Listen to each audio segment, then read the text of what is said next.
Welcome, my friends. Silouan here.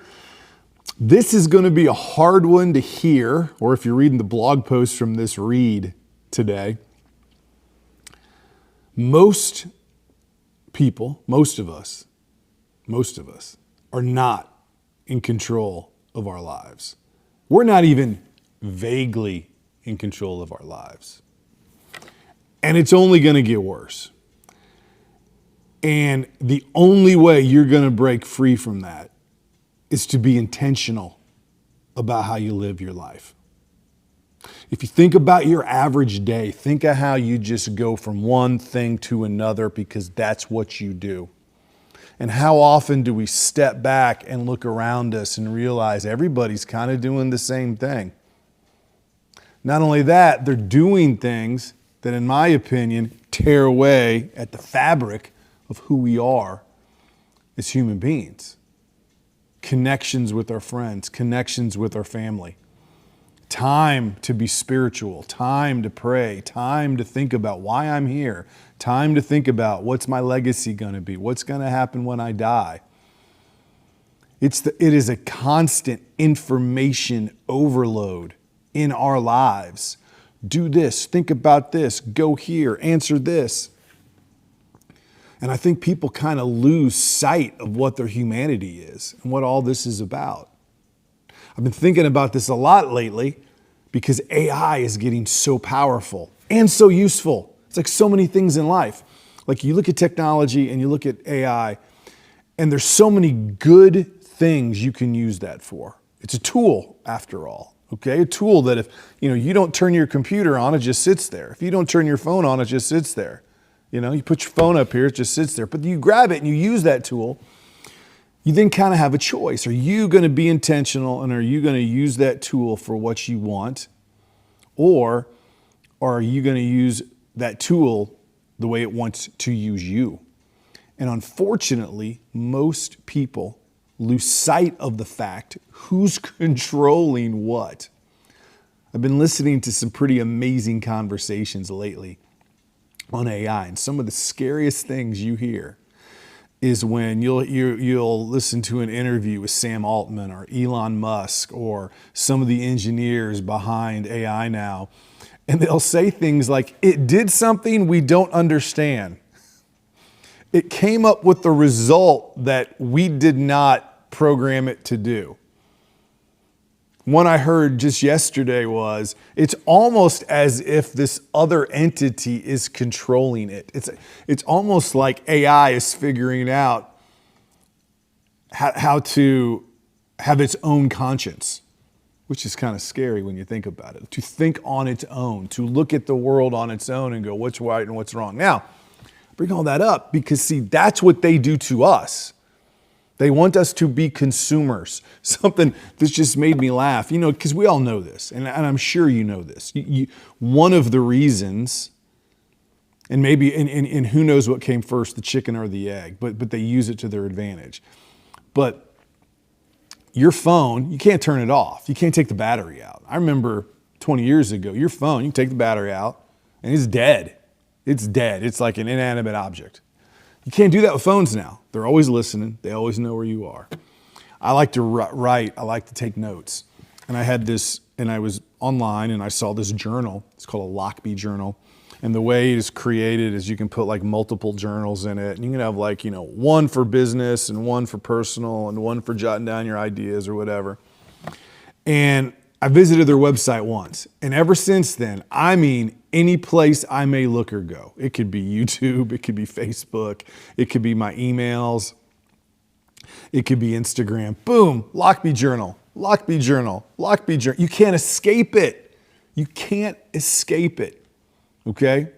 Now, that isn't subtle. That is a company that has paid money to advertise, and it knows, it's got tokens it puts on my website, and it knows what my phone serial number is, and those things pop up. But what about the things that controls us subtly? Controls us subtly, controls us without even seeing, almost in a spiritual way. Because you see, what this all comes down to, I didn't want to hit you with this in the beginning because you might go, man, this guy's crazy.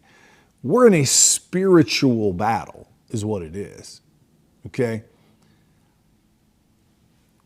with all the speaking I've done, meeting people at all stages of life that are facing life trials, life happiness is really pretty simple. Now, there's always exceptions to the rule because we're human beings, but true life happiness and peace, people that you meet and you go, they're truly happy most of the time.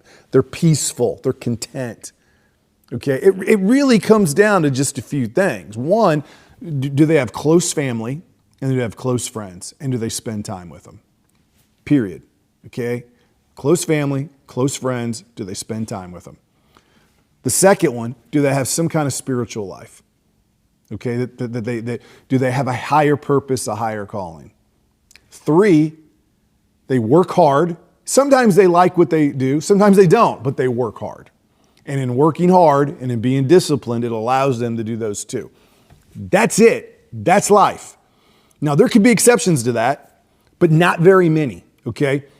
Most people are being told what's important and what's not important. And they're being influenced by tech and they're being influenced by media. And they're just kind of floating through life. And happiness is just this momentary thing. You know, was today a good day? Was tomorrow a good morning? You know, do I have money to get this thing? There's no big picture to it. The spiritual battle we're in takes us away from the first. That's most important. Because here's the thing. If you have the first, you don't need any of the other. You don't need any of the other. If I'm home with my family and I'm doing what I should do, it's time for supper. Let's just give you a little example here. Because you know what? Most of you don't do this. Most of you can't even remember when you did this. But let's say I'm home for supper and my dear wife has spent an hour getting supper ready because she's got to feed a lot of us. And when it's time to eat, I put my phone down, I turn the technology off, everybody in the household does. We gather around the table, we've got a home-cooked meal, there's no distractions. We take our time to eat, we thank the one who made it, we thank the one in heaven that provided it to us, and we sit there for a half hour talking, 35 minutes talking. In that moment, you don't need anything we think we need. Nothing. You could be in the middle of a forest in a tent doing the same thing and you would be happy. You don't need it. You don't need the phone. You don't need the tech. You don't need that stuff. In that moment, you don't need it. You know why? Because you have all that matters in that moment. Now, how often do people do that? Who does that anymore? It's mind-blowing to me. I'll go to these conferences and there'll be 100 people in the room and 300 people in the room, 1,000 people in the room.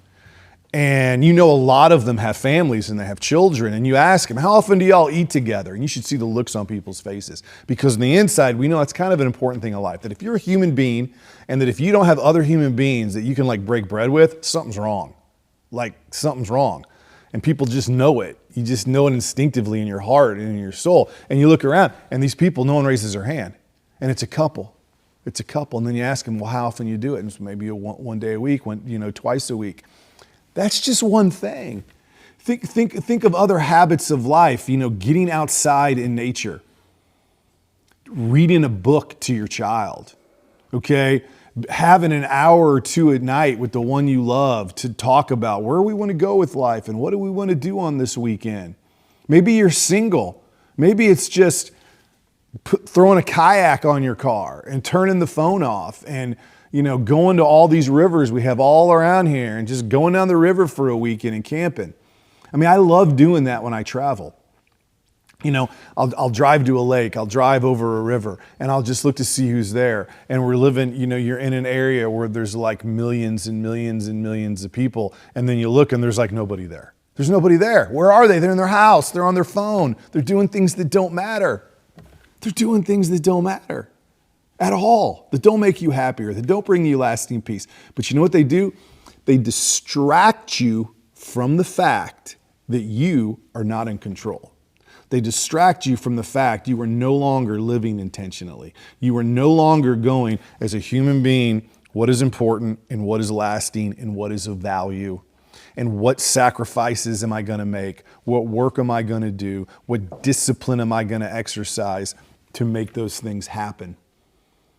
And it distracts you from the fact that you're not doing that. that you're not in control. And it's going to get worse. It's going to get worse. I still think to this day that the most prophetic movie of the last 30 years is The Matrix. Because people forget a lot about what's like the plot line of The Matrix. And basically, there was a point in history in the universe of The Matrix where people willingly hooked up to the machine. They willingly went into an alternate reality created by AI that you shut your eyes and you're in this alternate universe that isn't real, and you can do anything you want and have any fantasy you want. And in return, they're feeding off of you. You have no control. You feel like you're in control, but you're not. Your body is literally immobilized, okay? And you're hooked up to a computer and you can't see reality. You're so far from being in control. You couldn't be further away from being in control unless you were dead, probably. Yet you feel like you're in control, and that's the game. We think we got all these choices. We think we have all these opportunities, but do we use them? Do we take them? Do we make our lives better? So something I want you to think about, and this kind of goes hand in hand with suffering, what we've been talking about with Job, which, by the way, if you haven't seen my first 3 parts on Wrestling with Job, you need to check it out. One of the lessons of suffering is you can't avoid it. You can't run from it. You got to face it. I think that's why the last part of Job kind of brought me some hope, because it was a reminder that there's only one way through suffering, and that is through it. Well, life is the same way. The only way to get back on track where you need to be, to focus on the things that matter, to build a life that's going to last, that you're going to find peace, that you're going to find those moments that you don't need anything other than the things that matter, is you're going to have to face it. You're going to have to be honest about it. You're going to have to, in some way, do something today to try to take control.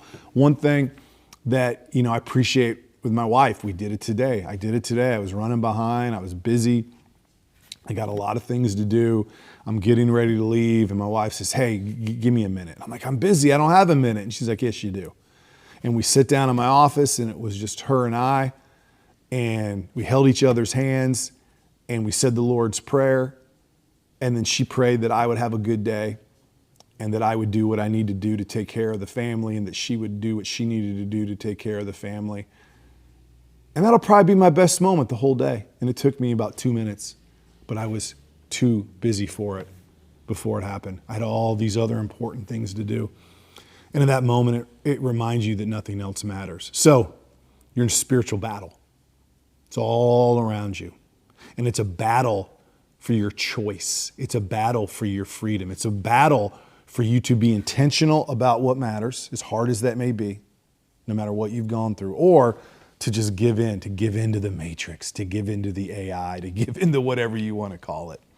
Just do something today that is your choice for good, that is your choice for moving forward. If it's 1 minute, like the prayer with my wife, just sit there right now, And again, I'm not a Luddite. I'm not anti-technology. It should be a tool. But if we don't give ourselves chances to break away from it, to turn it off, to think about, how am I going to use this to make my life better? How am I going to use this to allow me to do those things that matter? It will control you. It will not be the other way around. So just take a minute, be silent, close your eyes, do something that matters. Call that old friend. Go have a conversation with your child. Wait for them to get home from school. Focus totally on them. Tell the ones you love them. Walk into a house of worship you haven't walked into in a long time. Open up a book you haven't read in a long time. Just be alone, walking that you haven't done for a long time. Whatever it is, just do it. Start with that one thing. And this is something that I'm going to be talking about more coming up. But you want to know what the true rebellion is? You want to know what a true rebel is? It's the one person that just tries to do good, that wakes up today and says, I'm going to do good today. That is a rebel. That is a true countercultural person. That is a true, I'm not going to do what everybody else is doing person. Just be good. Silouan here. It's great to be with you.